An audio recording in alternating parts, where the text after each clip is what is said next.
ಬರೀ ಒಂದು 20 ಜನ ಮಾತ್ರ ಗೊತ್ತಾಗುತ್ತೆ ಅಂತಂದರೆ ಎಲ್ಲ 20 ಜನ ಮಾತ್ರ ಇದ್ದಾರೇನು? ಎಷ್ಟು ಜನ ಇದೆ? 3 ಜನ. 3 ಜನಕ್ಕೂ ಹಬ್ಬ ಅಂದ್ರೆ ಗೊತ್ತಾಗುತ್ತಾ? ಈಗ ಇನ್ನೊಂದು ಸ್ವಲ್ಪ ಜನ 40 ಆಯ್ತು ಅಷ್ಟೇ. 100 ಜನಕ್ಕೂ ಗೊತ್ತಾಗುತ್ತೆ ಹಬ್ಬ ಅಂದ್ರೆ. ಈಗ ನಿಜವಾದ ತಿಂಗಳು ಹೊರಗೆ ಬಂದು ಆ ಮೇಷ್ಟ್ರು ಅಲ್ಲಿ ನಿಂತೇ ಇರಬಾರ್ದು. ಬಂದ್ಬಿಡಿ ಮೇಷ್ಟ್ರೆ. ಯಾಕೆ ನಿಂತಿರಬಾರ್ದು ಅಂದರೆ ನೀವು ಈ ಕಾರ್ಯಕ್ರಮ ಕೇಳಕ್ಕೆ ಬಂದಿದ್ದೀರಾ, ಕೇಳಬೇಕು. ಕೆಲವು ಸಾರಿ ಕಷ್ಟ ಆದರೂ ಕೇಳಬೇಕು, ಸುಖ ಆದರೂ ಕೇಳಬೇಕು. ಕೇಳುವ ಕಾಲ ಇದೆಯಲ್ಲ ನಿಮ್ಮನ್ನು ಮಾರ್ಕ್ಸುತ್ತೆ. ನಾವು ಇಲ್ಲಿ ನಿಂತು ಮಾತಾಡುವ ಈ ಹಂತಕ್ಕೆ ಇಂತೆಲ್ಲ ಕೇಳಿ ಮತ್ತೆ ನಾವು ಪರಿಷ್ಕಾರ ಮಾಡಿ ಒಳ್ಳೆಯದಾ ಕೆಟ್ಟದಾ ಅಂತ ಪರಿಶೀಲನೆ ಮಾಡಿ ಮತ್ತೆ ನಾವೊಂದು ತೀರ್ಮಾನ ಮಾಡ್ತೇವೆ. ಹಾಗೊಂದು ಆಯ್ಕೆಗೆ ಒಂದು ದೊಡ್ಡ ದಾರಿ ಸಿಗೋದು ಇಂತಹ ವೇದಿಕೆಯ ಮೂಲಕ. 1000 ಪುಸ್ತಕ ಓದಿದ್ರೆ ಸಿಗುತ್ತೆ, ಅನೇಕ ಅದ್ಭುತ ವಿಜುವಲ್ ನೋಡಿದ್ರು ಸಿಗುತ್ತೆ, ಜೊತೆಗೆ ಜೊತೆಗೆ ಮಾತಾಡಿದ್ರೆ ಸಿಗುತ್ತೆ. ನಾನು ಓದಿಲ್ಲ ಅಂತ ಗೋರಮ್ಮ ಹೇಳ್ತಾ ಇದ್ದಾರೆ, ಅವರು ಸುಳ್ಳು ಹೇಳ್ತಾ ಇದ್ದಾರೆ. ಓದಿಲ್ಲ ಅಂದ್ರೆ ಹಾಡು ಹೆಂಗೆ ಬಂತು? ಅದು ಜ್ಞಾನ ಅಲ್ವಾ? ಜ್ಞಾನ ಅಲ್ವಾ? ಅಕ್ಷರ ಒಂದು ಪ್ರಮಾಣದ ಜ್ಞಾನ, ಅಕ್ಷರಕ್ಕಿಂತ ದೊಡ್ಡದು ಜ್ಞಾನ ಮಾತಿನ ಜ್ಞಾನ ಸಾಮಾನ್ಯವಾಗಿ ಸುಳ್ಳು ಹೇಳೋದು. ಅಂತಹ ಮಾತಿನ ಜ್ಞಾನ ಹೊತ್ಕೊಂಡವ್ರು ಯಾರು ಅಂದರೆ ಗೌರಮ್ಮಂತವರು ಕೈಯೊಳಗೆ ಮಾತಿಟ್ಕೊಂಡಿದ್ದಾರೆ. ಮಾತಿಗೆ ಬಾಯಿ ಬೇಕಲ್ವಾ, ಅಂಗಳ ಬೇಕು, ನಾಲಿಗೆ ಬೇಕು, ಹಲ್ಲು ಬೇಕು, ತಾಲವಲಿ ಅಂತ ದೊಡ್ಡ ಇದು ಅವೆಲ್ಲ ಇಲ್ಲದೇನು ಮಾತಾಡ್ತಾರೆ. ನಮ್ಮ ಜವರ ಚಿಕ್ಕನರಸಯ್ಯ ಅವರು ಡಾಣಾಯಿಪುರ ನೋಡಿದ್ರೆ ನಿಮ್ಗೆ ಗೊತ್ತಿಲ್ಲ. ಡಾಣಾಯಿಪುರದಾಗ ಒಂದು ಹಬ್ಬ ಆಗುತ್ತೆ, ಎಷ್ಟು ಚಂದದ ಹಬ್ಬ ಆಗುತ್ತಾ. ಊರಿಗೂರೇ ತಮಟೆ, ಅವ್ರು ತಮಟೆ ಹೊಡೆದ್ರೆ ಊರಿಗೂರೇ ಹೀಗೆ ಕುಣಿದಾಗಿರುತ್ತೆ. ನೀವು ಹಾಕಿ ಕುಣಿತೀರಾ? ಎಲ್ಲ ಮನುಷ್ಯನಿಗೂ ಕುಣಿಯೋ ಗುಣ ಆಗಿರುತ್ತೆ. ಕುಣಿಯೋದು ಮೊದಲು ಕಂಡದ್ದು, ಮಾತು ಕಂಡಿದ್ವೋ ಇಲ್ವೋ, ಕುಣಿಯೋದನ್ನು ಕಂಡುಕೊಂಡಿದ್ವಿ. ಹಾಗಾಗಿ ಕುಣಿತ ಬಹಳ ಮುಖ್ಯವಾದ್ದು ಮನುಷ್ಯನಿಗೆ. ಮನುಷ್ಯ ಇರೋ ಕಾಲದವರೆಗೂ ಅದಿರ್ತದೆ. ಅದಕ್ಕೆ ಅಕ್ಷರದ ಪ್ರಶ್ನೆ ಇಲ್ಲ. ಓದಿದ್ದೀರಾ, ಡಾಕ್ಟರ್ ಓದಿದ್ದೀರಾ ಅಂತ ಕೇಳುತ್ತೇನೋ? ಡಾಕ್ಟರ್ ಓದಿದ್ರೆ ಕುಣಿಯೋದಿಲ್ಲ, ನಾಚ್ಕೊಂಡ್ಬಿಡ್ತದೆ. ಹಾಗಾಗಿ ನೀವು ಮುಕ್ತವಾಗಿ ಮನುಷ್ಯರಾಗಿರೋದಿದೆಯಲ್ಲ ಅದು ದೊಡ್ಡ, ಅದನ್ನು ತಿಳ್ಕೋಬೇಕು ಅಂತ ಹೇಳ್ತೀನಿ. ಹಬ್ಬದ ಮನೆ ಚಂದ ಗೊತ್ತಾಯ್ತಲ್ಲ. ಹಬ್ಬ ಅಂದ್ರೆ ಈಗ ಇಬ್ಬರ ದನಿ ಚಂದ. ಜನಪದರು ಒಬ್ಬರು ಹಾಡೋದು ಭಾಳ ಕಡಿಮೆ, 4 ಜನ ಸೇರಿ ಹಾಡ್ತಾರೆ. ಅದಕ್ಕೆ ಅವ್ರು ಇಬ್ಬರು ಇರಬೇಕು ಅನ್ನೋದನ್ನ. ಇಬ್ಬರ ದನಿ ಚಂದ, ಹುಜ್ಜದ್ದು ಹರಿಯೋ ಹೊಳೆ ಚಂದ, ದೊಡ್ಡಮ್ಮನ ಹುಬ್ಬಿನ ಬೆಳಕೆ ಬಲು ಚಂದ ಅಂಥೇಳಿ ಅಮ್ಮನ ಕೊಟ್ಟು ಹಾಡ್ತಾರೆ. ಸಿರಿ ಬಂತು ಅಂತ ಮರವ ಕಾಲಲ್ಲೊದ್ದು ಮರ ಹೋಗಿ, ಸಿರಿ ಬಂತು ಅಂತ ಮರನ ಕಾಲಲ್ಲಿ ಹೋದ್ರೆ ಮರ ಹೋಗಿ ಶಿವನ ಮೊರೆ ಬಿತ್ತು ಹೇಳೋದಲ್ಲಿ ಸಿರಿಕಾತಿಯಲ್ಲಿ ನಾನು ಇರ್ಲಾರೆ ಅಂತ ಹೇಳ್ತೇನೆ. ಹೀಗೆ ಇಂಥ 1000 ಹಾಡುಗಳನ್ನು ಗೌರಮ್ಮನಂತ ಸಾವಿರಾರು ತಂಡ ನಮ್ಮಲ್ಲಿ ಈಗಲೂ ಹಾಡ್ತಾ ಇದ್ದಾರೆ. ಮಾತು ನೀವು ಬರೆಯೋ ಅಕ್ಷರ ಭಾಷೆಗೆ ಹೋಗುತ್ತೆ, ಮಾತು ಅದಕ್ಕೆ ಪೂರ್ವದ್ದು. ಅದೆಷ್ಟು 1000 ವರ್ಷಗಳ ಹಿಂದೆ ಮನುಷ್ಯ ಮಾತನ್ನು ಕಂಡುಕೊಂಡಿದ್ದಾನೋ ತಕ್ಷಣ ಕೇಳೋದಕ್ಕೆ ಮಾತು ಈಗಾಡಿದ್ರೆ ಮುಂದಕ್ಕೆ ಹೋಯಿತು. ಆದರೆ ಮಾತು ಮತ್ತೆ ನಿಂತು ಕೇಳುವ ಕಟ್ಟುವ ಕಲೆ ಇದೆಯಲ್ಲ, ಅದು ಜ್ಞಾನದ ಮೂಲಕ ಬರೋದು. ನಿಮಗೆ ಪಾಠ ನಿಮಗೆ ಕೂತು ಪಾಠ ಮಾಡಿ ಅಂತ ಹಚ್ಚಿದರೆ ಏನು ಮಾತಾಡ್ತೀನಿ? ಕೆಲವರು ದಿಗಲಾಗ್ತಾರೆ, ಕೆಲವರು ಹಿಂದಕ್ಕೆ ಸರ್ತಾರೆ, ಕೆಲವರು ನಾನು ಮಾತಾಡ್ತೇನೆ ಅಂತ ಬರ್ತಾರೆ. ಯಾರಿಗೆ ನಾನು ಮಾತಾಡ್ತೇನೆ ಅಂತ ಬರ್ತಾರೆ ಅವರ ಜ್ಞಾನ ಮತ್ತು ಹೇಳುವ ಉತ್ಪತ್ತಿ ಮೇಲೆ ಹಿಡ್ತ ಇದೆ ಅಂತ. ಹೇಳುವ ಉತ್ಪತ್ತಿ ಹಿಡ್ತ ಇಲ್ಲಿ ಅಂಗಡಿ ಸಿಗುತ್ತೇನೋ. MBA ಓದಿ ಪಾಠ ಮಾಡೋಕ್ಕೆ ಬರಬೇಕಲ್ಲ, ಅವ್ರಿಗೇನು ಪಾಠ ಮಾಡೋಕ್ಕೆ ಅಂತ ಟ್ರೈನಿಂಗ್ ಇಲ್ಲ. B.Ed ಆದರೆ ಹೈಸ್ಕೂಲ್ ಮೇಷ್ಟ್ರ್ ಆಗೋದಕ್ಕಿದೆ, ಆದರೆ ಮಾಸ್ಟರ್ ಡಿಗ್ರಿ ಆದವ್ರಿಗೆ ಯಾವ ಪಾಠದ ಕೋಚಿಂಗ್ ಇಲ್ಲ. ಹಾಗಾಗಿ ಮನುಷ್ಯ ಹೇಳುವಿಕೆಯಿಂದ, ಓದುವಿಕೆಯಿಂದ, ತಿಳಿಯುವಿಕೆಯಿಂದ ಮಾಡ್ತಾನೆ. ಆದರೆ ಕಂಡುಕೋಬೇಕಾದ್ದು ನಮಗೆ ನಾವೇ ಆಕಾರ ಕಂಡುಕೊಳ್ಬೇಕು. ಹಾಗಾಗಿ ನಿಮ್ಮ ಜ್ಞಾನ, ಕಣ್ಣು, ಕಿವಿ, ಮನಸ್ಸು ಇವತ್ತೇನು ಕಲಿತೆ ಅನ್ನೋದನ್ನು ಕಟ್ಟಿಗೆ ತೆರ್ಕೊಂಡಿರ್ಬೇಕು. ಅಂಥವ್ರ ಜ್ಞಾನ ಪರೀಕ್ಷೆಯಲ್ಲಿ 3 ಗಂಟೆ ಕೊಟ್ಟರೆ ಆ 3 ಗಂಟೆಯಲ್ಲಿ ಇನ್ನೂ ಸಾಕಾಗೋದಿಲ್ಲ, 100ಕ್ಕಿಂತ ಹೆಚ್ಚು ಮಾರ್ಕ್ಸ್ ಕೊಡಬೇಕು. ಆಗ ಬರೆಯುವಂಥ ಶಕ್ತಿ ನಿಮ್ಮ ಮನಸ್ಸಿಗೆ ಬರ್ತದೆ. ಮನಸ್ಸಿಗೆ ಬಂದಿದ್ದು ಕೈಗೆ ಬರ್ತದೆ. ಹಾಗಾಗಿ ಕೈಗೆ ಅಂದುಕೊಂಡು ತಮಟೆಯನ್ನು ನೋಡುವಂಥ ಅದ್ಭುತ ಹಾಗಾಗಿ ಅಕ್ಷರ ಬರೆದುವುದು ಸಣ್ಣವರು ಅಂತ ಕಾಣಕೂಡುದು, ಸ್ಕೂಲ್ ಕಲ್ತವ್ರು ಡಿಗ್ರಿ ಆದವ್ರು ಮಾತ್ರ ದೊಡ್ಡವರು ಅಂತ ಕಾಣಕೂಡುದು. ಮನುಷ್ಯ ಸಮಾನವಾದವನು, ಯಾರು ದೊಡ್ಡವರಲ್ಲ, ಯಾರು ಸಣ್ಣವರಲ್ಲ ಅಂತ ಪೂರ್ತಿ ಹೇಳ್ತಾರೆ. ಹಾಗಾಗಿ ನಮಗೆ ನಾವು ಬಹಳ ದೊಡ್ಡ ಗಮನದಲ್ಲಿ ಇರಬೇಕು ಅಂತ ಹೇಳ್ಬೋದು. ನಾವಿವತ್ತು ಕನ್ನಡ ಜಾನಪದ ಪರಿಷತ್ನ ರಾಜ್ಯ ಘಟಕ, ರಾಮನಗರದ ಜಿಲ್ಲಾ ಘಟಕ ಮತ್ತು ಪದವಿ ಪೂರ್ವ ಕಾಲೇಜು ಎಷ್ಟು ಜನ ಮಹಿಳೆಯರು ಇಲ್ಲಿ ಸೇರಿದೆ. ಇಂತಹ ಈಗಾಗಲೇ ಕೇಳಿಸ್ತಾ ಇದೆ ಫಲ ಈ ಕಡೆಗೆ ಗಮನ ಇದೆ. ಈಗ ಇಂತಹ ಒಂದು ಕಾರ್ಯಕ್ರಮವನ್ನು ರಾಜ್ಯದಾದ್ಯಂತ ಇಲ್ಲೇ ಕೇಳಿಸ್ಬೇಕು, ರಾಜ್ಯದಾದ್ಯಂತ ಹಬ್ಬಿ ಹರಡ್ತಾ ಇರುವ ಜಾನಪದ ಸಂಘಟಕರಲ್ಲಿ ಬಾಲಾಜಿ ಅತ್ಯಪೂರ್ವ ಸಂಘಟನೆ. ಕರ್ನಾಟಕ ಜಾನಪದ ಪರಿಷತ್ನ ಜಿಲ್ಲಾ ಘಟಕದ ಅಧ್ಯಕ್ಷರಾಗಿ, ಜಿಲ್ಲಾ ಘಟಕದ ಮುಂದಾಳುವಾಗಿ ಇಡೀ ರಾಜ್ಯವನ್ನು ಆವರಿಸಿದ್ದ ನಾವು ನೋಡಿದ್ದೇವೆ. ಇಂತಹ ಕಾಲೇಜುಗಳಲ್ಲಿ ಆಗಲೇ ಅಸಂಖ್ಯ ಕಾರ್ಯಕ್ರಮಗಳನ್ನು ಮಾಡ್ತಾ ಇದ್ದದ್ದನ್ನು ಕಂಡಿದ್ದೇವೆ. ಅತ್ಯಪರೂಪದ ಕ್ರಿಯಾಶೀಲಿ ಸಂಘಟನೆಯ ಅಸಾಮಾನ್ಯ ಶಕ್ತಿ ಅವರಲ್ಲಿದೆ. ಅವರ ಹಿಂದೆ ಅನೇಕ ಯುವ ಪಡೆಯನ್ನು ಕಟ್ಟಿಕೊಂಡು ಅವರು ನಾಡಿನುದ್ದಕ್ಕೂ ಸುತ್ತಹರಿದು ತಮ್ಮ ಜ್ಞಾನವನ್ನು ಜಾನಪದ ಪರಿಷತ್, ಕನ್ನಡ ಜಾನಪದ ಪರಿಷತ್ ಮೂಲಕ ಕಟ್ಟಿ ಹೋಗ್ತಾ ಇದೆ. ಸಂಸ್ಥೆ 10 ಹುಟ್ಟಲಿ 100 ಹುಟ್ಟಲಿ ಮಾಡುವ ಕೆಲಸ ಅವರಿಗೆ ತಲುಪು ಹಾಗಿರಬೇಕು. ಅಂತಹ ಕೆಲಸ ಯಾರು ಮಾಡಿದರೂ ಪ್ರೀತಿ ಇದು, ಅದನ್ನು ಬಾಲಾಜಿ ಮಾಡ್ತಾ ಇದ್ದರೆ ನಮ್ಮ ಪ್ರೀತಿ ಇದೆ.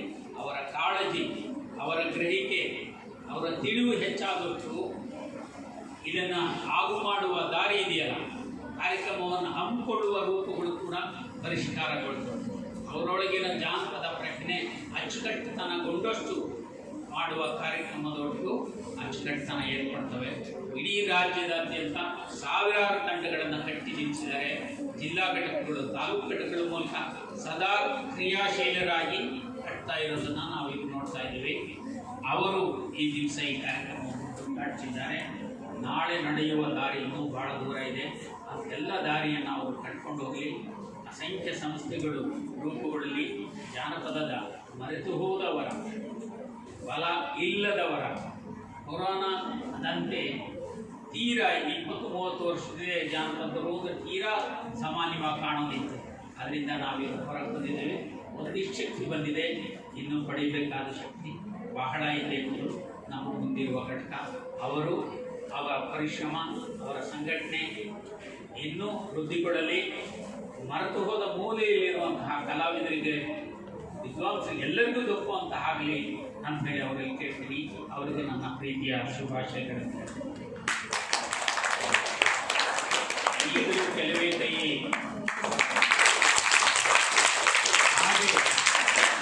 ಹಾಗೆ ಈ ಕಾಲೇಜಿನ ಪ್ರಿನ್ಸಿಪಾಲರಾದ ವಿಜಯ್ ಕುಮಾರ್ ಅವರು ಇರಬೇಕಿತ್ತು. ಅವರು ಅನಿವಾರ್ಯ ಕಾರಣದಿಂದ ಸಾಧ್ಯವಾಗಿಲ್ಲ. ಕವಿ ಮಿತ್ರ ಸಿ.ಕೆ. ಸತೀಶ್ ಅವರು ಈ ಕಾರ್ಯಕ್ರಮದ ಅಧ್ಯಕ್ಷತೆ ವಹಿಸಿದ್ದಾರೆ. ಅವರಿಗೆ ನನ್ನ ಪ್ರೀತಿಯ ನಮನಗಳು. ಜೊತೆಗೆ ಮಹಾದೇವ ಸ್ವಾಮಿ ಇದ್ದಾರೆ, ಉಗಿ ಗಿರಿಯಪ್ಪ ಇದ್ದಾರೆ, ಕಲಾವಿದರಾದ ಚಿಕ್ಕನರಸಯ್ಯ ಅವರು, ಬಾನಂದೂರು ಬೋರಮ್ಮ ಅವರು, ತಣ್ಣಗೆ ಕೂತು ಹಾಡುವ ಹೊನ್ನಿಗನಹಳ್ಳಿ ಸಿದ್ದರಾಜು, ಹೊನ್ನಿಗನಹಳ್ಳಿ ಸಿದ್ದರಾಜು, ಲಕ್ಷ್ಮೀದೇವಿ, ಮುತ್ತುರಾಜು, ಹೀಗೆ ಇಲ್ಲಿ ತುಂಬಿರುವ ಪತ್ರಕರ್ತರು ಸೇರಿ ನೀವೆಲ್ಲ ಕೂತಿದ್ದೀರಿ. ನಿಮ್ಮ ಜೊತೆಗೆ ಇನ್ನೊಂದು ಹೊತ್ತು ನಾನು ಹಂಚಿಕೊಳ್ಬೇಕು. ನೀವು ಎಷ್ಟು ಇಲ್ಲಿಗೆ ಕಾಲೇಜ್ ಸಮಯ ತಗೊಳ್ತೀವಿ, ಯಾರು ಒಬ್ಬರು ಹೇಳಿ. ಕನ್ನಡಿ ಮುಂದೆ ಎಷ್ಟು ಹೊತ್ತು ಇರ್ತೀವಿ? ಕನ್ನಡಿ ಮುಂದೆ ಅರ್ಧ ಗಂಟೆ, 5 ನಿಮಿಷ, 10 ನಿಮಿಷ ಅಂತ ಇದ್ದಾರೆ. ಅರ್ಧ ಗಂಟೆ ಇದು ಹೆಣ್ಣಿಗೆ ಮಾತ್ರ ಗಂಡು ಬೇರೆಯಾಗಿ ಭಾವಿಸ್ತಾರೆ. ಸೌಂದರ್ಯ ಅಲಂಕಾರವನ್ನು ಹೆಚ್ಚು ಹೆಣ್ಣಿಗಿಟ್ಟು ರೂಪಿಸುತ್ತೀವಿ. ನೀವು ಯಾರು ಏನೇ ನೋಡಿದ್ರು ಚಂದ ಕಾಣಬೇಕು ಅಂತ ಭಾವಿಸೋದು ಮನುಷ್ಯನ ಸಹಜವಾಗಿ. ಅಂಥದನ್ನು ನೀವು ರೂಪಿಸಿದಿರಿ, ತಪ್ಪಲ್ಲ. ನೀವು ಗಮನಿಸಬೇಕು. ಗಂಡು ಹೆಣ್ಣಿನ ಮಧ್ಯೆ ಹೆಣ್ಣನ್ನ ಹೆಚ್ಚು ಅಲಂಕಾರಕ್ಕೆ ಸೌಂದರ್ಯಕ್ಕೆ ಒತ್ತು ಕೊಡ್ತಾ ಇದ್ದಾರೆ. ಜಡೆ ಬಿಟ್ಟಿದ್ದೀವಲ್ವಾ, ಎಷ್ಟರದ ಜಡೆಗಳಿದ್ದಾವೆ, ಹೆಚ್ಚದ ಜಡೆಗಳಿದ್ದಾವೆ. ಹೆಣ್ಕೊಡೋ ಜಡೆ ಇದೆ, ತುರುಬಾಕೋದಿದೆ, ಅದು ಅಸಂಖ್ಯ. ನಾನು ಹೇಳ್ತಾ ಹೋದ್ರೆ ತುಂಬ ಜಾಸ್ತಿ ಆಗ್ತದೆ. ನೀವು ಬರೀ ಜಡೆ ಇದೆಯಲ್ಲ, ಆ ಜಡೆನ ಸುಮ್ಮನೆ ಈಗ ನೋಡ್ತಾ ಇದ್ದೀವಿ. ನಾವು 20-30 ವರ್ಷದಿಂದ ಹೋದ್ರೆ ಅಂದರೆ ಯಾರ ತಲೆಯೂ ಖಾಲಿ ಇರ್ತಿರ್ಲಿಲ್ಲ. ಆ ತಲೆಯಲ್ಲಿ ಏನಿರೋದು ಗೊತ್ತಿದೆ ನಿಮಗೆ. ಇಷ್ಟು ವಾಯ್ಸ್ ಬಂತು ಹೂವು ಅಂತ. ಇಡೀ ಪ್ರಪಂಚದಲ್ಲಿ ನೀವು ಗಮನಿಸಿ, ಇಡೀ ಪ್ರಪಂಚದಲ್ಲಿ ಭಾರತೀಯ ಪ್ರಜ್ಞೆ ಹೂವನ್ನು ಅಷ್ಟು ಸುಂದರವಾಗಿ ಬಳಸ್ಕೊಂಡಿದೆ. ಮನೆ ಹಿಟ್ಟು ಕಾಲಿ ಮನೆ ಇಲ್ಲೇ ಕೇಳಬೇಕು. ಏನಾರು ಹೇಳ್ಬೋದಿದ್ರೆ ಹೇಳುವಷ್ಟು ಸೂಕ್ಷ್ಮವಾಗಿ ಹೇಳಬೇಕು. ಮನೆಗೆ ಕಣ್ಣು ಹಾಕಿದರೆ ಗಿಡದಲ್ಲಿ ಹೂವಾರಳಿ ಇರ್ತದೆ, ಹಿತ್ತಲಿಗೆ ಹೋದ್ರೆ ಹೂವಾರಳಿ ಇರ್ತದೆ. ಅದು ಸಾಲದು ಅಂತ ಆ ಕಡೆ ಮನೆಗೆ ಈ ಕಡೆ ಮನೆಗೆ ಹೋಗಿ ಹೂ ತಂದು ಹೆಣೆಯೋದೇ ಒಂದು ಸುಂದರವಾದ ಸುಗಿ. ಅಂತಹ ಹೂವನ್ನು ಬಳಸಿಕೊಳ್ಳುವಂತಹ ಪ್ರಜ್ಞೆ ಭಾರತೀಯರಲ್ಲಿದೆ. ಬರೀ ಹೂವಲ್ಲ, ಅದು ಪರ್ಫ್ಯೂಮ್ ಅಂದ್ರೆ ಗೊತ್ತಾಯ್ತಾ? ಚೆನ್ನಾಗಿದೆ ರೀ. ಹಿಂದಿನವರು ಕೇಳ್ತಾ ಇರ್ಬೇಕು, ಪರ್ಫ್ಯೂಮ್ ಅಂದರೆ ಸುಂದರವಾದ ಮನಸ್ಸಿಗೆ ಹಿತ ಕೊಡುವ ಕಮಲ ವಾಸನೆ ಕೊಡುವಂಥ ಅಂತಹ ಪರ್ಫ್ಯೂಮನ್ನು ತಲೆಗೆ ಮುಟ್ಕೊತಾ ಇದ್ದೀವಿ. ಆದರೆ ನೀವೀಗ ಬಿಟ್ಬಿಡ್ತಾ ಇದ್ದೀವಿ ಕಾಲದಲ್ಲಿ ಅಲ್ವಾ? ಇನ್ನು ಕೆಲವರೆಲ್ಲೋ ಕಾಣಿಸ್ತಾ ಇದೆ. ಹಾಗೆ ಸುಂದರತೆಯನ್ನು ಬಹಳ ಪ್ರಾಚೀನದಲ್ಲೇ ಕಂಡುಕೊಂಡಿದ್ದಾನೆ. ಬಹಳ ಪ್ರಾಚೀನದಲ್ಲೇ ಈ ಹೂವನ್ನು ಇಲ್ಲಿಗೆ ಬಿಡಲಿಲ್ಲ, ದೇವರ ಅಲಂಕಾರಕ್ಕೆ ಬಳಸ್ತು. ದೇವರ ಅಲಂಕಾರ ಅಷ್ಟೇ ಅಲ್ಲ, ಮದುವೆ ಅನ್ನೋದು ನಡೆಯೋ ಸಾಂಕೇತಿಕವೇ ಆರಾಮದಲ್ಲಿ. ಹಾಗಾಗಿ ಹೂವಿನ ಕುರಿತು ಹೇಳಿದರೆ ನಾನು ಇವತ್ತು ಕಾರ್ಯಕ್ರಮ ಆಗೋಗುತ್ತೆ. ಅಷ್ಟಲ್ಲ, ಸಾವಿಗೆ ಕೂಡ ಚಂದ ಕಾಣೋದಕ್ಕೆ ಹೂವನ್ನೇ ಬಳಸುತ್ತೆ. ಅದೇ ಹೂವು ಎಡರಳಲ್ಲಿ ಇರ್ತದೆ, ದೇವರ ತಲೆ ಮೇಲೆ ಇರ್ತದೆ, ಇನ್ನೂ ಒಂದು ಕಡೆಗೆ ಇರ್ತದೆ. ಹಾಗಾಗಿ ಹೂವಿನ ಚಂದವನ್ನು ಅಷ್ಟು ಸುಂದರವಾಗಿ ಬಳಸ್ಕೊಂಡಿದ್ದಾರೆ. ಕೇಳಿ ಇಲ್ಲಿ, ಹಲೋ, ಬಹಳ ಪ್ರಾಚೀನ ಜನರು ಏನು ಬಳಸ್ತಾ ಇದ್ರು? ಬಹಳ ಹಿಂದೆ 3, 4, 5 ಸಾವಿರ ವರ್ಷ ಹಿಂದೆ ಏನು ಒಡವೆ ಬಳಸ್ತಾ ಇದ್ರು? ಮೂಳೆಗಳು. ಅವಡೆ ಅಂದ್ರೆ ಗೊತ್ತಾಗುತ್ತಾ? ಇಷ್ಟು ಅಡ್ವಾನ್ಸ್ ಆಗಿದ್ದೀರಿ. ಅವಡೆ ಗೊತ್ತಾ? ಕಪ್ಪೆ ಚಿಪ್ಪು, ಇಂಥವನ್ನ ಒಡವೆಯಾಗಿ ಬಳಸಿದ್ದೀರಿ. ನೀವು ಕಿವಿಗೆ ಎಲ್ಲರೂ ಓಲೆ ಇಟ್ಕೊಂಡಿದ್ದೀರಾ?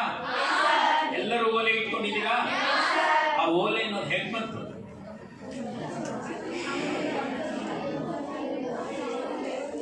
ಓಲೆ ಅನ್ನೋದು ಕೇಳಿಸ್ಕೊತಾ ಇದ್ದೀರಾ? ಓಲೆ ಅನ್ನೋದು ಓಲೆಗರಿ. ಓಲೆಗರಿ ಗೊತ್ತಾ? ಓಲೆಗರಿ, ಓಲೆ ಮರ ಅಂತ ಬರುತ್ತೆ. ನೀವು ಚನ್ನಪಟ್ಟಣದಲ್ಲಿ ವಾಲೆ ತೊಪ್ಪು ಅಂತ ಇದೆ. ಆ ಮರದ ಗರಿ, ತೆಂಗಿನ ಗರಿ ತರ ಗರಿ. ಅದು ಅಕ್ಷರ ಬರೆಯೋದಕ್ಕೆ ಹಿಂದೆ ಓಲೆಗರಿ ನೋಡ್ತಿರಲ್ಲ, ಆ ಓಲೆಗರಿಯ ಸುರುಳಿಯನ್ನ ಕಿವಿಗೆ ಸೇರಿಸ್ಕೊತಾ ಇದ್ದೀವಿ. ನೀವು ಈಗ ಹೇಳೋ ಪದ ಏನು? ಈಗ ಒಡವೆ ಇಟ್ಕೊತಾ ಇದ್ದೀರಿ, ಕೇಳಿಸ್ಕೊತಾ ಇದ್ದೀರಾ? ಒಡವೆ ಇಟ್ಕೊತಾ ಇದ್ದೀರಿ. ಮೂಲದಲ್ಲಿ ಅದು ಓಲೆಗರಿ. ಆ ಓಲೆ ಇಟ್ಕೊಳ್ತಾ ಇತ್ತು. ಓಲೆಗರಿ ಪದ ಮಾತ್ರ ಹಾಗೆ ಉಳ್ಕೊಂಡಿದೆ.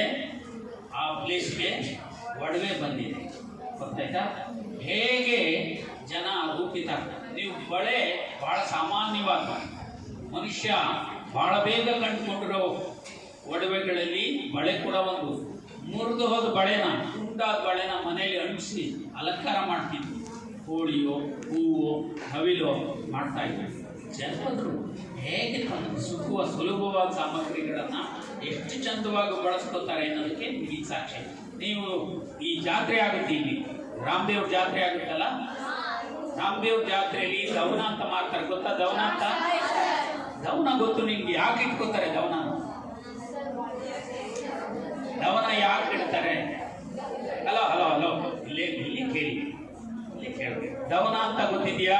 ಈ ನೆಲದಲ್ಲಿ ಸಾಮೂಹಿಕವಾಗಿ ನಡೆಯುವ ಕಾರ್ಯಕ್ರಮದ ವಾತಾವರಣವನ್ನು ಕೂಡ ಅತ್ಯಂತ ಸೂಕ್ಷ್ಮವಾಗಿ ಜನಪದರು ಭಾವಿಸ್ತಾರೆ.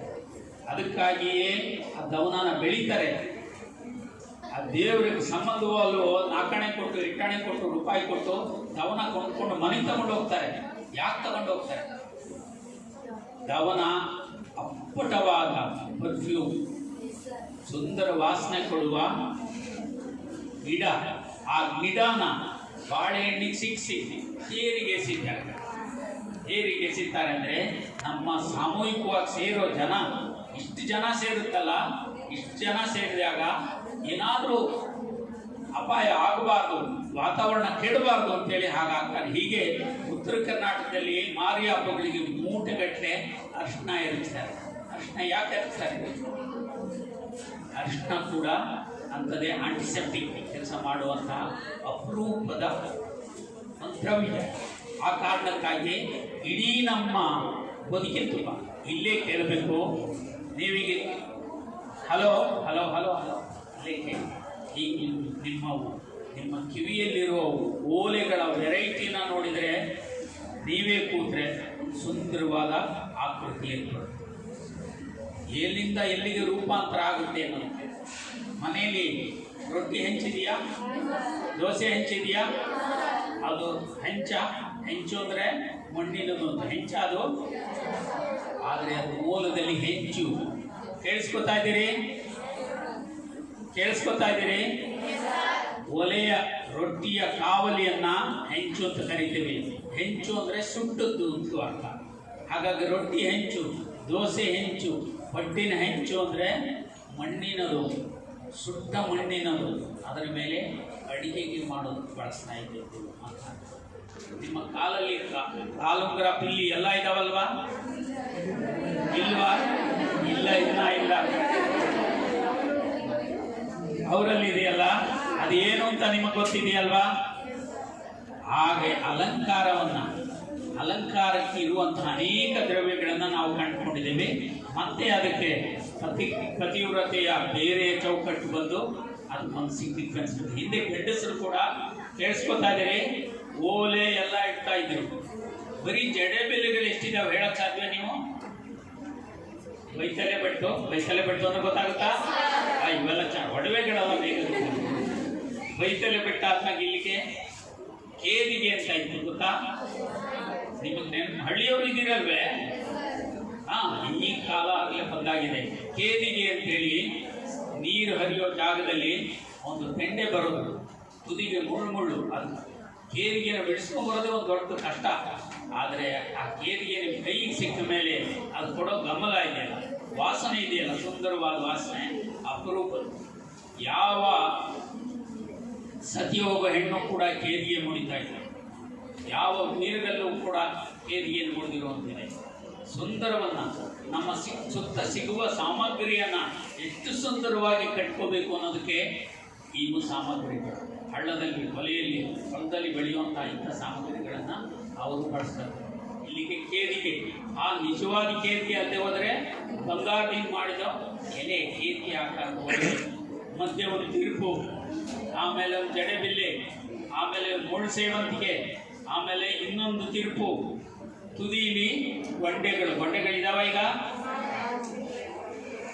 ಕಾಲ ಬದಲಾಗುತ್ತೆ, ನೀವು ಏನು ಮಾಡುವಾಗಿಲ್ಲ. ಬದಲಾದ ಕಾಲದ ಜೊತೆಗೆ ಹೋಗುತ್ತೆ. ನೀವು ಗಮನಿಸಿ, ನೀವೀಗ ಎಲ್ಲರೂ ಚೂಡಿದಾರದಲ್ಲಿದೆ ಅಲ್ವಾ? 30 ವರ್ಷದಿಂದ ಚೂಡಿದಾರ ನಮ್ಮಲ್ಲಿ ಅಟ್ಟಾಗಿರಲಿಲ್ಲ. ಮುಸ್ಲಿಂ ಹೆಣ್ಮಕ್ಳಲ್ಲಿ ಅವ್ರದ್ದೇ ಆದ ರೀತಿಯ ಒಂದು ಚೂಡಿದಾರ ಇತ್ತು. ಆದರೆ ದಕ್ಷಿಣ ಭಾರತಕ್ಕೆ ಈ ಚೂಡಿದಾರವೇ ಬಂದಿರಲಿಲ್ಲ. ಎಲ್ಲರೂ ಬಳಸುವಂತಹ ಕ್ರಮವೇ ಬಂದಿರಲಿಲ್ಲ. ನಮ್ಮದು ಕಾಂಟ್ರಾಸ್ಟ್ ಇತ್ತು. ಲಂಗ ಒಂದು ಕಲರು, ಬ್ಲೌಸ್ ಒಂದು ಕಲರು, ಅದು ಕಾಂಟ್ರಾಸ್ಟ್ ಸ್ಟ್ರಕ್ಚರ್ ಇತ್ತು. ಈಗೇನಿದೆ ಮ್ಯಾಚಿಂಗ್ ಸ್ಟ್ರಕ್ಚರ್. ಏನಿದ್ರು ಇಲ್ಲಿ ಹಣೆಬಟ್ಟೆ ಏನಿದೆ, ಇಲ್ಲೇನಿದೆ, ಕಾಲರ್ ಚಪ್ಪಲಿ ಏನಿದೆ ಅಂತ ಮ್ಯಾಚಿಂಗ್ ಕಾಲ್ ಬಂದಿದೆ. ಆದರೆ ಬ್ಯೂಟಿಯಲ್ಲಿ ಕಾಂಟ್ರಾಸ್ಟ್ಗೂ ಒಂದು ಬೆಲೆ ಇದೆ. ಕಲರ್ ಕಾಂಟ್ರಾಸ್ಟ್ ಇದೆಯಲ್ಲ, ಅದಕ್ಕೂ ಒಂದು ಬೆಲೆ ಇದೆ, ಮ್ಯಾಚಿಂಗಿಗೂ ಒಂದು ಬೆಲೆ ಇದೆ.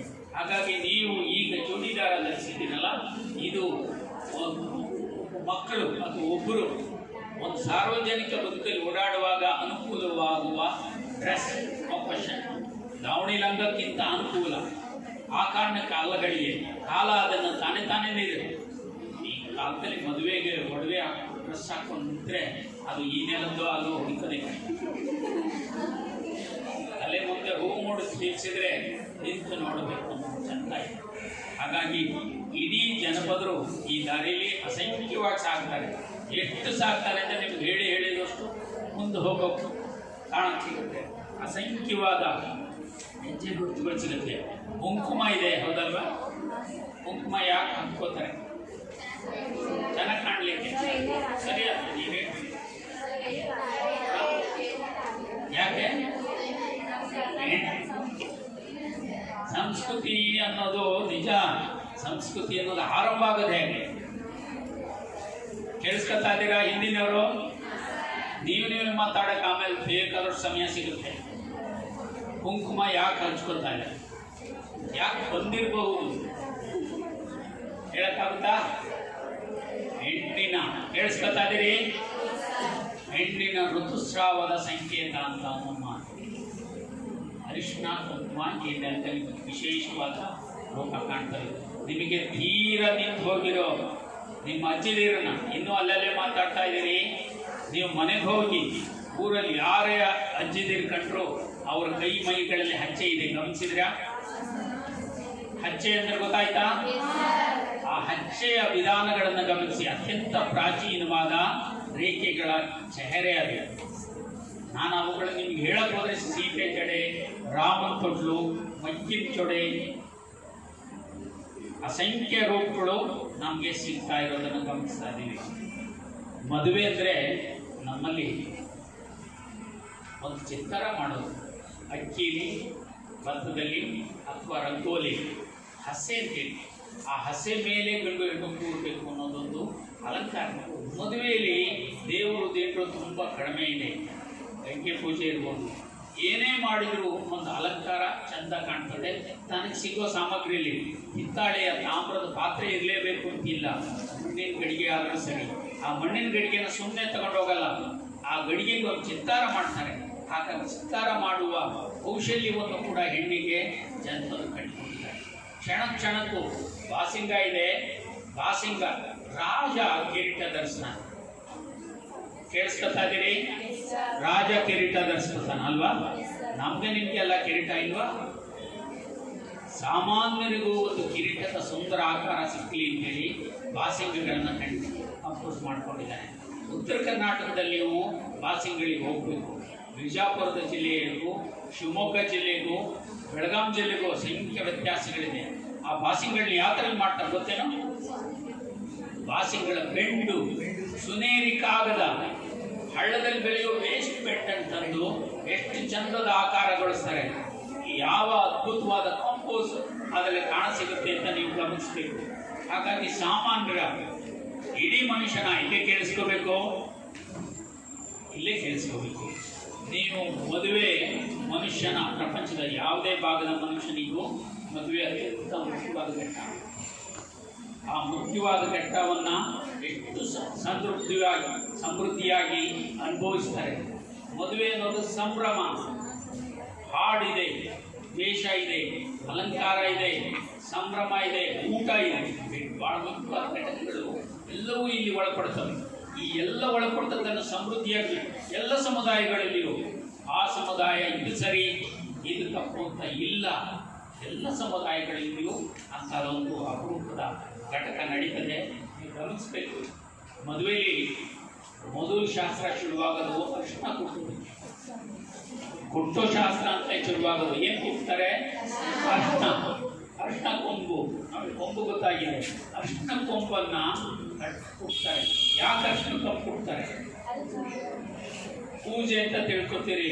ಪೂಜೆಗಿಂತ ನಮಗೆ ಕುಟ್ಟಾಕಿ ನೀನು ಹೊಳಕಲ್ಲೇ ಸಹಾಯ ಮಾಡ್ದಲ್ಲಪ್ಪ, ನಿನಗೆ ಸಲಾಮ್. ಬೀಸೋಕ್ಕೆ ಸಹಾಯ ಮಾಡ್ದಲ್ಲಪ್ಪ, ನಿನಗೆ ಸಲಾಮ್. ಕಡಿಯೋದಕ್ಕೆ ಸಹಾಯ ಮಾಡ್ದಲ್ಲಪ್ಪ, ನಿನಗೆ ಸಲಾಮ್ ಅಂತ ಹೇಳೋದು ಈ ಭಿನ್ನವಾದ ಗೌರವ ಪ್ರಜ್ಞೆ, ದೈವಿಕ ಪ್ರಜ್ಞೆ ಸೂಕ್ಷ್ಮ.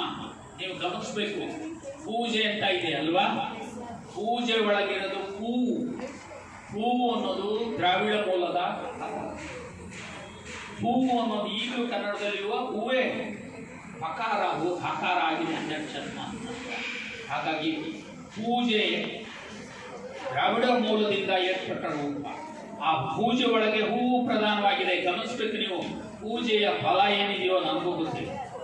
ಆದರೆ ಅದರೊಳಗಿರೋ ರೂಪಗಳು ಯಾವ್ಯಾವು?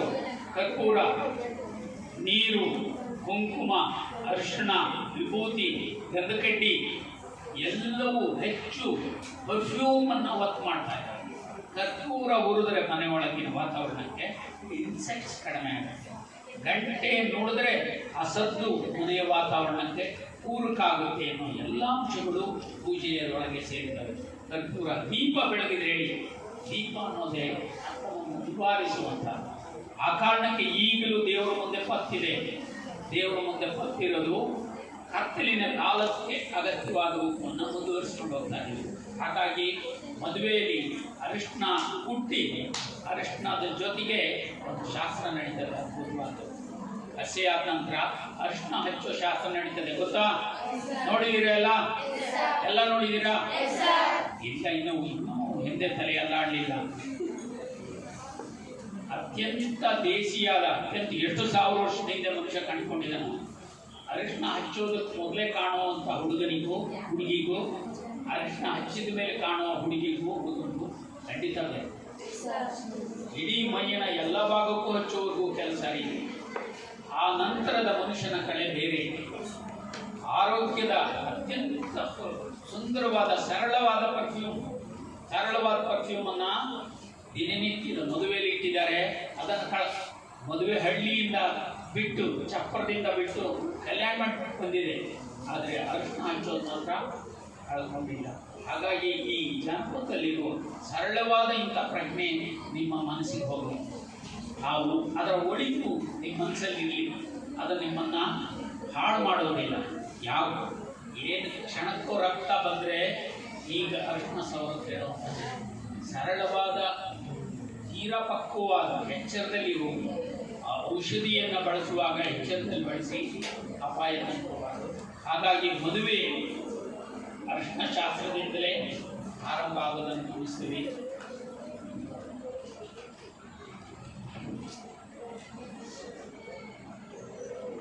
ನೀವು ಹಳ್ಳಿಗರಿಗೆ ಭಾಳ ದೊಡ್ಡ ಕೊಂಡ್ಕೊಂಡ್ಬರುವಂಥ ಪದಾರ್ಥದ ಮೇಲಿನ ಚಟುವಟಿಕೆ ತುಂಬ ಕಡಿಮೆ.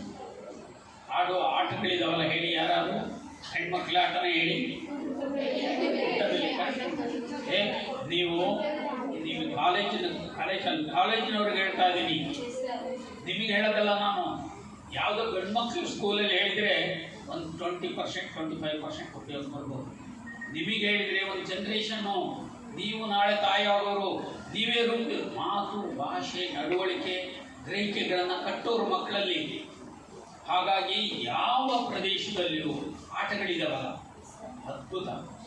ಎಂತ ಕುಂಟಬಿಲ್ಲೆ ಮತ್ತೆ ಹೇಳಿ, ಕಣ್ಣಾಮುಚ್ಚೆ, ಆಮೇಲೆ ಹೇಳಿ ಆ ವಯಸ್ಸಿಗೆ ತಕ್ಕಾಗಿದೆ. ಆನೆಕಲ್ಲಾಟ, ಅದು ಒಳಂಗಣದಾಟ, ಆಮೇಲೆ ಹಗ್ಗದಾಟ ಹೇಳಿ, ಚೌಕಬಾರ ಒಳಂಗಣದಾಟ, ಅದು ಆದ್ಮೇಲೆ ಮತ್ತೆ ಹೇಳಿ ಕೈಲೆಲ್ಲ ಆಡೋ ಆಟ ಹೇಳಿ, ಖೋಖೋ, ಆಮೇಲೆ ಕಬಡ್ಡಿ, ಆಮೇಲೆ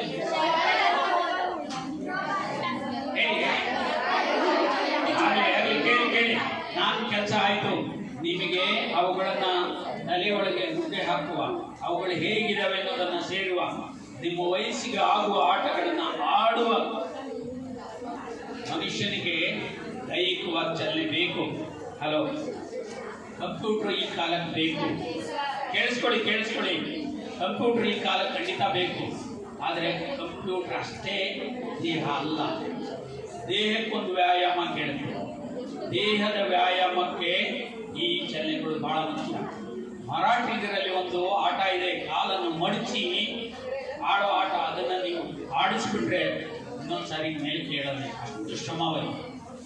ಅಂತ ಕಾಲನ್ನು ಮಡಚಿ ಆಡುವ ಆಟ ಆಡಿದವರ ದೇಹ ಕೊನೆ ಕೋಲಲ್ಲಾಡ್ತದೆ ಅಷ್ಟೇ, ದೇಹ ಅಲ್ಲಾಡದೆ. 80-90 ವರ್ಷ ಆದರೂ ಕೈಯಾಗಿ ಹಿಡಿದ್ರೆ ಕೋಲಲ್ಲಾಡ್ಬೋದು ಹೊರತೆ ದೇಹ ಅಲ್ಲಾಡೋದು. ಅಂತಹ ಗಂಭೀರ ಗಟ್ಟಿಯ ಶಕ್ತಿಯನ್ನು ನಿಮಗೆ ಕೊಡುತ್ತೆ. ನಿಮ್ಗೆ ಗೊತ್ತಿದೆಯಲ್ಲ, ಬಹಳ ಒಂದು ಸುಂದರವಾದ ಆಟ ಇದೆ. ಅದು ಈಗಾಗಲೇ ತಪ್ಪಿ ಹೋಗ್ತಾ ಇದೆ. ಈ ಸಂಸ್ಕೃತಿ ಒಳಗೆ ಎಷ್ಟು ಚಂದದ ಆಟಗಳನ್ನು ಕಂಪೋಸ್ ಮಾಡಿದ್ದಾರೆ. ಅಣ್ಣೆಕಲ್ಲು ಆಟ ಅಂತ ಗೊತ್ತಾ? ಎಷ್ಟು ಜನ ಗೊತ್ತು? ದಯಂತಿ ಇದೊಂದು ಕೇಳ್ತೀವಿ.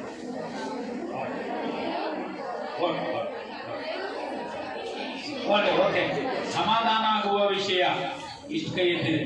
ಆದರೆ ನೆನ್ಪಿಟ್ಕೊಳ್ಳಿ, ಯಾರು ಕೈ ಎತ್ತಕ್ಕಾಗಲ್ವೋ, ಯಾರು ಪಕ್ಕದಲ್ಲಿ ಕೈ ಎತ್ತಿಲ್ವೋ, ಯಾರಿಗೆ ಇದು ಗೊತ್ತಿಲ್ವೋ ಅವರು ಅಕ್ಕಪಕ್ಕದವರಿಂದ ಕೆಳಗೆ ಕೂತು ಮಾತಾಡ್ತಾ ಊಟ ಆದ್ಮೇಲೆ ಬಿಡುವು ಸಿಗುತ್ತಲ್ಲ ಆವಾಗ ಕೇಳ್ತೀವಿ.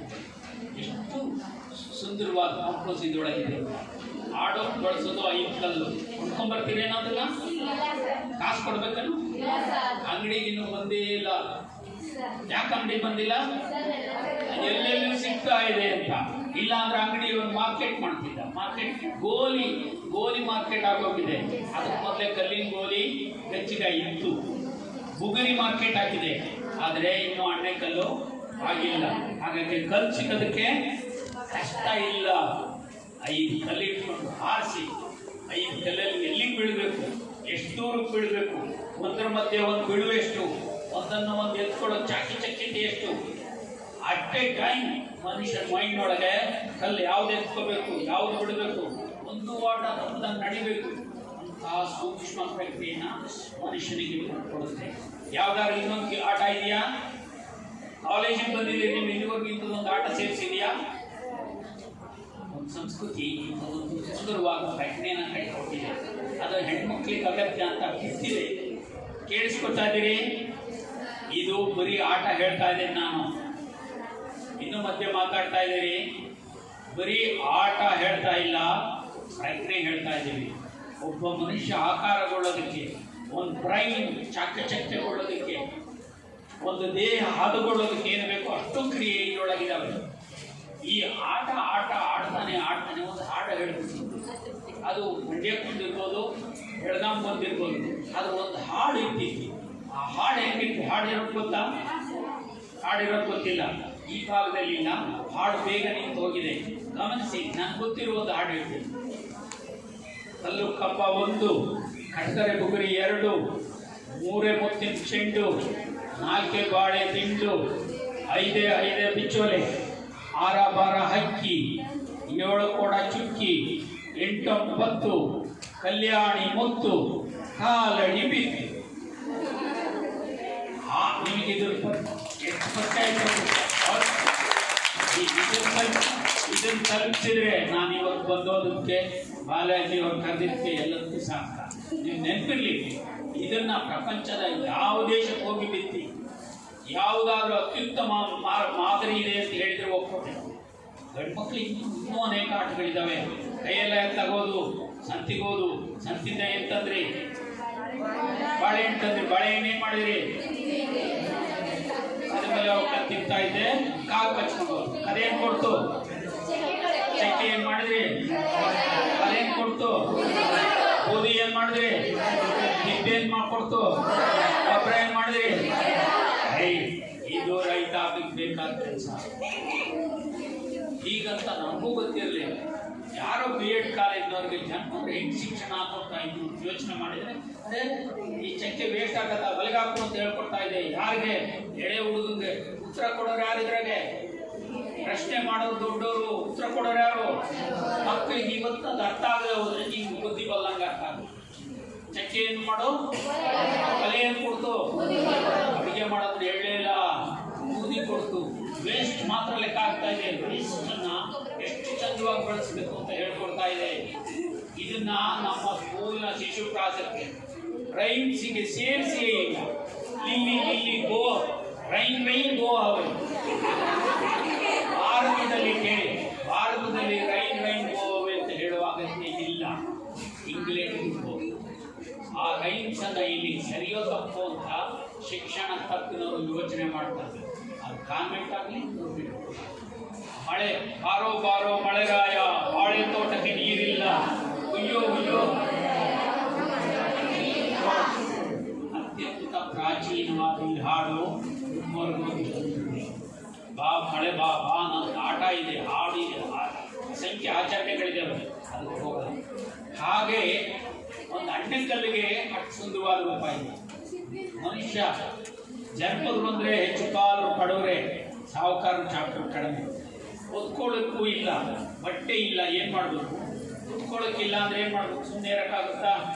ಆ ಸುಮ್ಮನೆ 10 ಸೀರೆ, ಇವ್ರ ಪಂಚೆ ಸೀರೆ, ಆ ದಡಿ ಈ ದಡಿ ಎಲ್ಲ ಸೇರಿಸಿ ತಿಂಗಳಾಗಟ್ಟೆ ಒಂದು ಕೌದಿ ಮಾಡ್ತಾರೆ. ಚಾಪೆ ಬಟ್ಟೆ ಗೊತ್ತಾ? ಆ ಕೌದಿಯ ಚಂದನ ಇನ್ನೊಂದು ಹೇಳಕ್ಕಾಗಲ್ಲ. ಕೌದಿ ಹಾಸಿದ್ರೆ ಹಾಸಿಗೆ, ಹೊದ್ರೆ ಹೊರಕೆ, ತೊಟ್ಟಿಲಿಗೆ ಹಾಕಿದರೆ ತೊಟ್ಟಿಲ ಹಾಸಿಗೆ. ಹೇಗೆ ಸುಂದರವಾಗಿ ಬದುಕನ್ನ ಜನಪದರು ಕಟ್ಕೊಳ್ತಾರೆ ಅನ್ನೋಕ್ಕೆ ಈಗ ಸಾಕ್ಷಿ ನಮಗೆ ಸಿಗುತ್ತೆ. ನೀವು ಗಮನಿಸ್ಬೇಕು, ತೆಂಗಿನ ಗರಿಯಿಂದ ಕೊಂಡ್ಕೊಂಡ್ಬರೋ ಕೆಲಸ ಬಹಳ ಯೋಚನೆ ಮಾಡಲ್ಲ. ಅದ್ಭುತವಾದ ಒಂದು ವಸ್ತು ಇದೆ ಅಂದರೆ ದುಡ್ಡಿದ್ದವ್ರು ಏನ್ ಮಾಡ್ತಾನೆ, ಏನ್ ರೇಟ್ ಅಂತ ಕೇಳ್ತಾನೆ. ಇದಕ್ಕೇನು ರೇಟ್ ಹೇಳಪ್ಪ, ಆಯ್ತು ಪ್ಯಾಕ್ ಮಾಡಿ ಕಳ್ಸಪ್ಪ ಅಂತ. ಅವನಿಗೆ ಕ್ರಾಫ್ಟ್ ಇರಲಿಲ್ಲ, ನಾನೇ ಪಾರ್ಟಿಸಿಪೇಟ್ ಮಾಡುವಂಥದ್ದು ಬರೋದೇ ಇಲ್ಲ. ನಮ್ಮಲ್ಲಿ ಹೆಣ್ಮಕ್ಳುಗಳಿಗೆ ಬೇಸಿಗೆ ಕೆಲಸ ಇರಲ್ಲ ಅಂತ ಏನು ಮಾಡೋದು, ಏನೋ ತೋರಣ ಹೆಣಿಯಕ್ಕೆ. ಆ ತೋರಣ ಕ್ರಾಫ್ಟ್. ಮಗಳು ಮದುವೆಯಾಗಿ ಹೋದ್ರು ಆ ಮನೆಗೆ ಆ ತೋರಣ ಬಂದಾಗ ನಗ್ತಾ ಇದ್ರು ಅಂತ ಕ್ರಾಫ್ಟನ್ನು ಹೇಳ್ಕೊಡುತ್ತೆ. ಹಾಗೆ ನಮಗೆ ಹಾದಿ ಬೀದಿಲಿರುವಂಥ ಒಂದು ಪ್ರೀತಿ. ತೆಂಗಿನ ಗರಿನ ಏನೇನು ಬಳಸ್ತೇವೆ ಹೇಳಿ ನೋಡ, ನಿಮಗೆ ಗೊತ್ತಿದೆ. ಬೆಳಿಗ್ಗೆ ಮದುವೆ ಚಪ್ರ ಹಾಕೋದಕ್ಕೆ, ಮತ್ತೆ ಸತ್ತೋದ್ರೆ ಹೆಣದ ಅಡಿಗೆ ಹಾಕೋದಕ್ಕೆ, ಎರಡಲ್ಲೂ ಒಂದೇ ಥರ ಇರ್ತದೆ ಕೇಳಿ. ಆಕಾರ ಒಂದೇ, ಬಳಸುವ ಸಂದರ್ಭ ಬೇರೆ, ಬಳಸುವ ಭಾವ ಬೇರೆ. ನೆಕ್ಸ್ಟ್ ಮತ್ತೆ ಚಪ್ರಕ್ಕೆ ಮತ್ತೆ ಏನೇ ಹೇಳಿದ್ರಿ,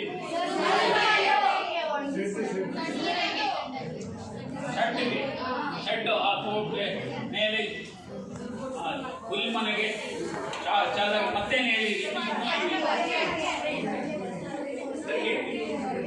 ವರ್ಕೆ ಮಾಡ್ತಾರ, ಗಡ್ಡಿಯಿಂದ ಮಾಡ್ತಾರೆ. ನೆಕ್ಸ್ಟ್ ಎಲ್ಲ ಹೇಳಿಲ್ಲ, ನೀವು ಪಾರ್ಟಿಸಿಪೇಷನ್ ಮಾಡಿಲ್ಲ ಕೇಳಿ. ವಾಚ್ ಮಾಡ್ತಾರೆ, ಈಗ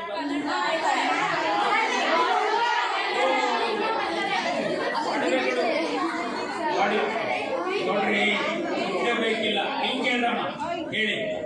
ಉಂಗುರ ಹೇಳಿದ್ರಿ ಇಲ್ಲಿ, ಉಂಗುರ ಆಮೇಲೆ ವಾಚ್, ಮದುವೆ ಗಂಟೆ ಕೊಡೋದು,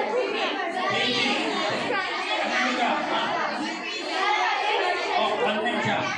ಓಕೆ ನನ್ನ ಉದ್ದೇಶ ಆಯಿತು. ನೀವು ಗಮನಿಸಿ ಹೇಗೆ ಸಾಮಾನ್ಯವಾದ ಪರಿಕರಗಳನ್ನು ಸುಲಭವಾಗಿ ಎಳೆದು ದಾರಿಯಲ್ಲಿ ಹೋಗೋದ್ರೊಳಗೆ, ಸ್ಕೂಲ್ ಮುಟ್ಟೋದ್ರೊಳಗೆ ಮಾಡ್ಕೋಬಹುದಾದ ಪರಿಕರವನ್ನ ನೀವೇ ಪಾರ್ಟಿಸಿಪೇಟ್ ಮಾಡ್ತೀರಿ. ನಾನು ಹೇಳ್ತಾ ಇರೋದು ಈಗ ಅಂಗಡಿಯಲ್ಲಿ ತಗೊಂಬಂದೆ ಪಿ ಓದ್ದೆ ಅಲ್ಲ, ನೀವೇ ಪಾರ್ಟಿಸಿಪೇಟ್ ಮಾಡ್ತೀರಲ್ಲ, ಪಾರ್ಟಿಸಿಪೇಟ್ನ ಮೂಲಕ ಒಂದು ಕ್ರಾಫ್ಟ್ ಸಿಗುತ್ತೆ.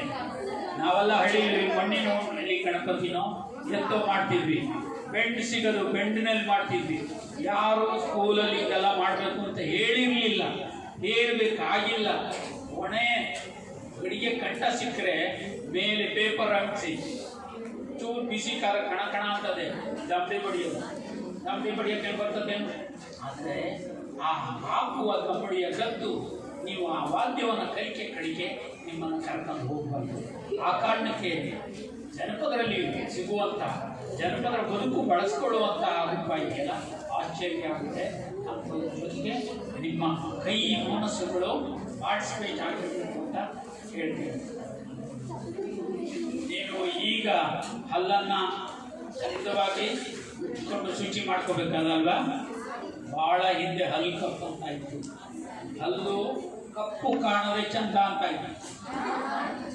ಕಪ್ಪು ಕಾಣ ಚಂದ ಅಲ್ಲ, ಅದಕ್ಕೊಂದು ಕಪ್ಪು ಹಚ್ಚಿದ್ರು ಸಾಯೋವರೆಗೂ ಕಪ್ಪು ಹೋಗ್ತಾನೆ ಇದ್ವಿ.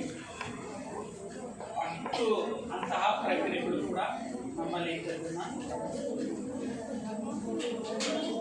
ಸಾಮಾನ್ಯವಾಗಿ ಎಲೆಟ್ಕೆ ಚೀಲ ಇಟ್ಕೊಳ್ಳೋರು, ಎಲೆಟ್ಕೆ ಚೀಲವೇ ಕಣ್ಣಲ್ಲಿ ನೋಡೋದಿರೋದು. ಇಸ್ಕೊಂಡು ಆ ಕಡೆ ತಿರುಗಿ ಈ ಕಡೆ ತಿರುಗಿ ಆಫರಲ್ಲಿ ಎಷ್ಟಿದಾವೆ ಅಂತೇಳಿ ನೋಡ. ನಾವು ಬಳಸುವ ಪರಿಕರಗಳು ಎಷ್ಟು ಚಂದವಾಗಿ ಮನಸ್ಸು ಯೋಚನೆ ಮಾಡ್ತದೆ ಅನ್ನೋದಕ್ಕೆ ಇರುವಾಗಿ ಇನ್ನು ಯಾರು ದಕ್ಷಿಣ ಕನ್ನಡದವರು ಇಲ್ಲ ಅಲ್ವಾ? ದಕ್ಷಿಣ ಕನ್ನಡದವ್ರು ಯಾರು ಇದ್ದಾರೆಯಾ?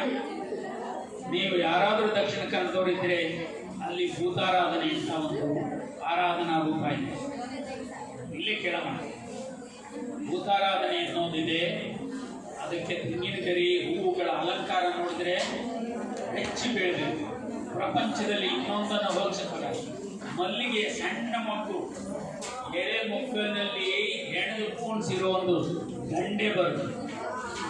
ಆ ದಂಡೆ ಮುಂದಲೆಯ ಕೂತ್ರೆ ಅದನ್ನೇ ನೋಡೋಕ್ಕಾಗ.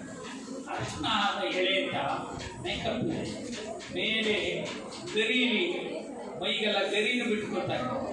ಆ ಪಾತ್ರ ಈ ಕಾಲವನ್ನು ತೀರಿರೋದನ್ನು ಅದ್ಭುತವಾಗಿ ಅದು ಸಂಕೇತಿಸ್ತದೆ. ಮುಖಕ್ಕೆ ಮಾಡುವ ಬಣ್ಣಗಾರಿಕೆಯೇ ಆಶ್ಚರ್ಯ ಹುಟ್ಟುವಂತಹ ಅಸಾಮಾನ್ಯತೆಯನ್ನು ಪಡ್ಕೊಂಡಿರೋದನ್ನು ಗಮನಿಸಬೇಕು. ನೀವು ಒಂದು ಕತೆ ಕೇಳ್ಬೋದ್ರಾ? ಹೇಳ್ತೀರಾ? ಒಂದು ಅಜ್ಜಿಗೆ ಇಬ್ಬರು ಇಲ್ಲಿ ಕೇಳಿದ್ರೆ ಇನ್ನೂ ಯಾರೋ ಮಾತಾಡ್ತಾ ಇದ್ದೀರಿ? ಎಲ್ಲರೂ ಹೂ ಅನ್ಬೇಕು ಒಂದ್ಸಾರಿ ಮಾತ್ರ. ಎಲ್ಲರೂ ಜಾಸ್ತಿ ಹೂ ಅಂದ್ಬಿಟ್ರೆ ಈ ಬಿಲ್ಡಿಂಗ್ ಏನಾದ್ರು ಹೋಗ್ಬೋದು. ಒಂದು ಅಜ್ಜಿ ಇದ್ಲು, ಅಜ್ಜಿಗೆ ಇಬ್ರು ಸೊಸೆದಿರು ಮಕ್ಕಳು, ಇಬ್ರು ಮಕ್ಕಳು ಮದುವೆ ಆಗಿದೆ. ಅದನ್ನ ಉಲ್ಟಾ ಬಳಸಬಾರ್ದು. ಉಲ್ಟಾ ಬಳಸಬಾರ್ದು ಅಂದ್ರೆ ಏನು? ಅಪಾರ್ಥ ಬರೋ ಹಾಗೆ ಬಳಸಬಾರ್ದು. ಹಾಗಾಗಿ ಕೇಳಿಸ್ಕೊಳ್ಳಿ, ಸಮಯ ಹೋಗುತ್ತೆ. ಅವಳಿಗೆ ಆ ಸೊಸೆದಿರು ಅತ್ತೆ ಕಾಟ ಕೊಡ್ತಾಳೆ ಸಾಮಾನ್ಯವಾಗಿ, ಇಲ್ವಾ? ಅತ್ತೆ ಕಾಟ ಕೊಡದೆ ಇದ್ರೆ ಈ ಕಾಲಕ್ಕೆ ನನ್ನ ಸಲಾಂ ಒಳ್ಳೆಯದು. ಆದ್ರೆ ಸೊಸೆ ಕಾಟ ಕೊಡ್ತಾಳ? ಗೊತ್ತಿಲ್ಲ ಅಂತಾನು ಹೇಳ್ತಾ ಇದ್ದಾರೆ, ಗೊತ್ತಿಲ್ಲ ಅಂತ. ಒಂದು ಕಾಲಘಟ್ಟ ಆಗಿತ್ತು. ಕೇಳಿಸ್ಕೊಳ್ಳಿ, ಈಗ ಕಡಿಮೆ ಆಗಿದ್ರೆ ಸಂತೋಷ. ಅತ್ತೆಯನ್ನ ತಾಯಿಯಂತೆ ನೋಡ್ಕೊಳ್ಳೋದು, ಅತ್ತೆ ಸೊಸೆಯನ್ನ ಮಗಳಂತೆ ನೋಡ್ಕೊಳ್ಳೋದು, ಇವೆರಡೂ ಆದ್ರೆ ಅತ್ತೆ ಸೊಸೆ ಕಾಟ ಅನ್ನೋದು ಅದ ನಿಂತು ಹೋಗುತ್ತೆ. ಜನಪದರಲ್ಲಿ ಹೀಗಿತ್ತು ಅನ್ನೋದು ಅಳೆದು ಹೋಗುತ್ತೆ. ಡೋಂಟ್ ವರಿ, ಅದೇ ಒಳ್ಳೆ ವಿಷಯ. ಹಿಂದೆ ಹೆಣ್ಮಕ್ಳು ಮದುವೆ ಆದ್ಮೇಲೆ ಅವ್ರ ಮನೆಗೆ ಹೋಗುವಾಗ ಗುಳೋ ಗುಳೋ ಗುಳೋ ಗುಳೋ ಅಳೋದು. ಇವಾಗಲೂ ಆಡ್ತಾರ? ಅಳೋದು ಬಿಡೋದು ನಿಮ್ಮ ಇಚ್ಛೆ. ಆದರೆ ಈಗ ಯಾರು ಅಳೋಲ್ಲ ಸರ್ ಅಂದ್ರೆ ಡೋಂಟ್ ವರಿ ಅಂತ ಕೇಳಿಸ್ಕೊತಾ ಇದ್ದೀರಾ? ಯಾಕೆ ಕಟ್ತಾ ಇದ್ರು ಗೊತ್ತಾ? 12-13 ವರ್ಷದ ಒಳಗೆ ಮದುವೆ ಮಾಡ್ಬಿಡ್ತಾರೆ. ಮುಂದೆ ಏನು ಎದುರಿಸ್ಬೇಕು ಅನ್ನೋ ಆತಂಕವೂ ಇತ್ತು. ಅಟ್ಯಾಚ್ಮೆಂಟ್ ಇತ್ತಲ್ಲ, ಅದನ್ನು ಬಿಟ್ಟು ಹೋಗೋ ಅಟ್ಯಾಚ್ಮೆಂಟು ನೀರನ್ನು ಬೇಕಾಯಿತು. ಈಗ ಬಂದಾಗಿದೆ ಆ ಬಂದ ಕಾಲ್ಗಟ್ಟಿದೆ. ಹೀಗಾಗಿ ಅತ್ತೆಗೆ ಇಬ್ಬರು ಸೊಸೆದಿರು ಬಹಳ ಕಷ್ಟ. ಅಂದರೆ ಅತ್ತೆಗೆ ಸೊಸೆದಿರು ಕಾಟ ಕೊಟ್ಟು ಅತ್ತೆಗೆ ಹೊಟ್ಟೆ ನೋವು ಬಂದ್ಬಿಟ್ಟು ಹೊಟ್ಟೆ ಇಷ್ಟಪ್ಪ ಊದ್ಕೊಂಡ್ಬಿಡ್ತು. ಯಾವ ಡಾಕ್ಟ್ರಿ ತೋರಿಸಿದ್ರು ಹೊಟ್ಟೆ ನೋವು ಇಳಿಲೇ ಇಲ್ಲ, ಉಬ್ಬರನೇ ಇಳಿಲಿಲ್ಲ. ಏನು ಮಾಡಬೇಕು ಅಂತ ಒಬ್ಬಳ ಕತೆ ಗಮನಿಸಬೇಕು. ನೀವು ಪ್ರಪಂಚದ ಅದ್ಭುತವಾದ ಕಥೆಗಳು ನಿಮಗೆ ಸಿಗ್ತವೆ. ಆ ಕಥೆಗಳ ಅರ್ಥವನ್ನು ತಿಳ್ಕೋಬೇಕು. ನೀವು ಸೈಕಾಲಜಿಕಲಿ ಅಭ್ಯಾಸ ಮಾಡಿ ಡಾಕ್ಟ್ರ್ ಹತ್ರ ಹೋಗಿಲ್ಲೇ ಕೇಳಬೇಕು. ಡಾಕ್ಟ್ರ್ ಹತ್ರ ಹೋಗಿ ಕೇಳಿದ್ರು ಇಷ್ಟು ಸರಳವಾಗಿ ಟ್ರೀಟ್ಮೆಂಟ್ ಈಗ ಫೀಸ್ ಪ್ರಶ್ನೆ ಏನಿಲ್ಲ. ಜನಪದರು ನಿಮ್ಮ ಜ್ಞಾನವನ್ನು ನಿನ್ನ ಹತ್ರ ಇಟ್ಕೋಬೇಡ, ಹಂಚು ಅಂತದ್ದು. ಒಬ್ಬಳಿಗೆ ಭಾಳ ಹೊಟ್ಟೆ ನೋವು ಬಂತಂತ. ಯಾಕೆ? ಇಲ್ಲೆಲ್ಲೋ ತೋರಿಸಿದ್ರು, ಎಲ್ಲಿ ತೋರಿಸಿದ್ರು, ಹೊಟ್ಟೆ ನೋವು ಇಳಿಲಿಲ್ಲ. ಯಾಕವಾ ಕೇಳಿದ್ರು. ಒಂದು ಅಜ್ಜಿ ಹತ್ರ ಹೋಗಿ ಹಿಂಗೆ ಹೊಟ್ಟೆ ನೋವು ಇಳಿತಲ್ಲ, ಏನು ಮಾಡ್ಬೇಕು? ನಿನಗೆ ಕತೆ ಬರ್ತಾವ? ಪದ ಬರ್ತಾವ? ಗಾದೆ ಬರ್ತಾವ? ಇವನ್ನೆಲ್ಲ ಯಾರ್ಯಾರ ಕಲಿಸಿದೀಯಾ? ಇಲ್ಲ.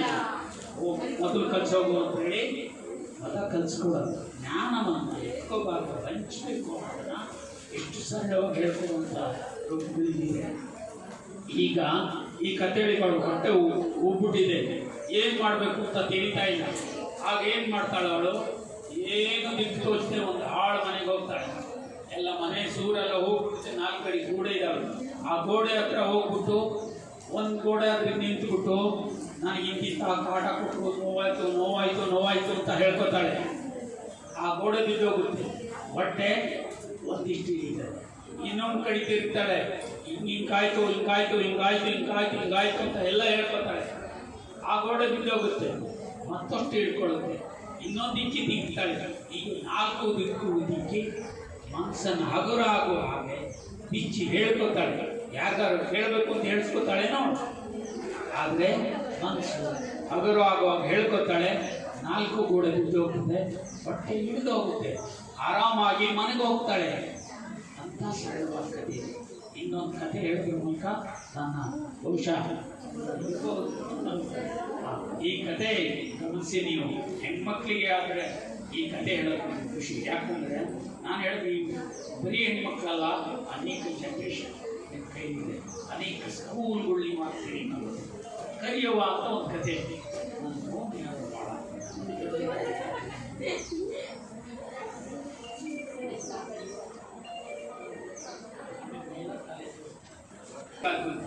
ಕರೆಯುವ ಅಂತ ಕತೆ.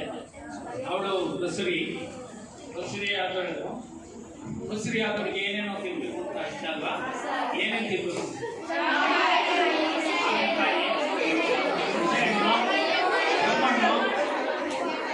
ಮತ್ತೆ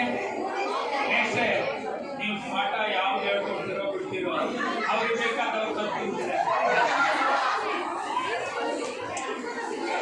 ಬೇಯಿಸ್ಕೊಂಡ್ರ ನೋಡಿ, ಈ ಕರಿಯೋನ್ಗೆ ಏನಾಗ್ಬಿಡ್ತು, ಅವಳಿಗೆ ಎಲ್ಲ ಚೆನ್ನಾಗಿ ಅದು ಇದು ತಿಂದಿದ್ದಾಳೆ. ಹೋಳಿಗೆ ಮಾಡ್ಕೊಂಡು ಈಗ ಕೇಳಿಸ್ಕೊಂಡ್ರ, ಹೋಳಿಗೆ ಮಾಡ್ತಾ ಇದ್ದಾರೆ, ಕಟ್ತಾ ಇದ್ದಾರೆ, ನೀವು ಮಿಸ್ ಮಾಡ್ತಾ ಇದ್ರಿ.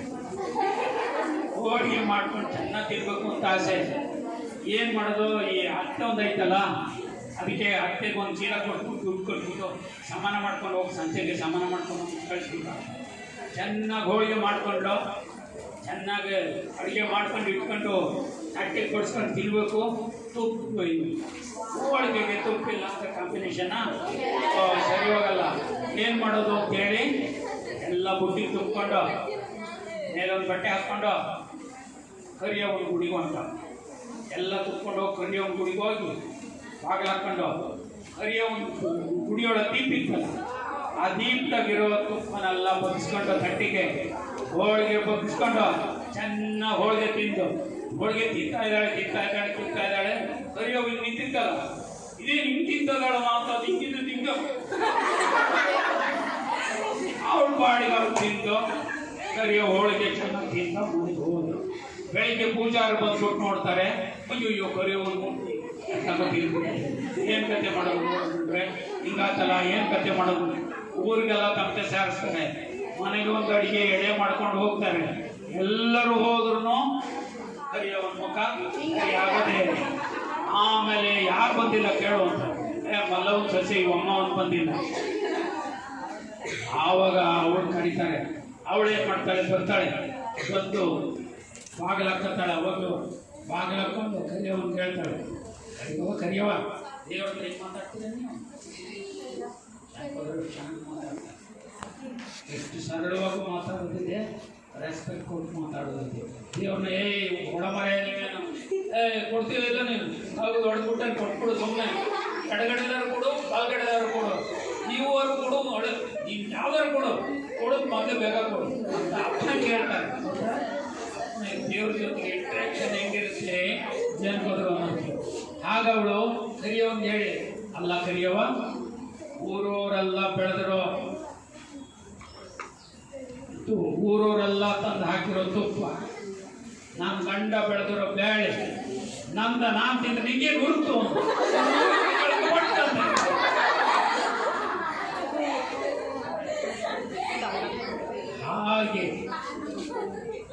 ಹಾಗೆ ಜನಪದರಲ್ಲಿ ಅಸಂಖ್ಯ ಇದ್ದಾವೆ. ನಾನಿನ್ನು ನಿಮ್ಮ ಟೈಪ್ ಮಾಡೋಕ್ಕೆ ನಾವು ಒಟ್ಟಿಗೆ ಬರುತ್ತೀವಿ, ಅನೇಕ ಸಮುದಾಯ, ಕ್ರಿಶ್ಚಿಯನ್ನು, ಮುಸ್ಲಿಮು. ಆದರೆ ನಮ್ಮೊಳಗಿರೋ ಒಳ್ಳೆಯ ರೀತಿಗಳನ್ನು ಎಕ್ಸ್ಚೇಂಜೇ ಆಗೋದು.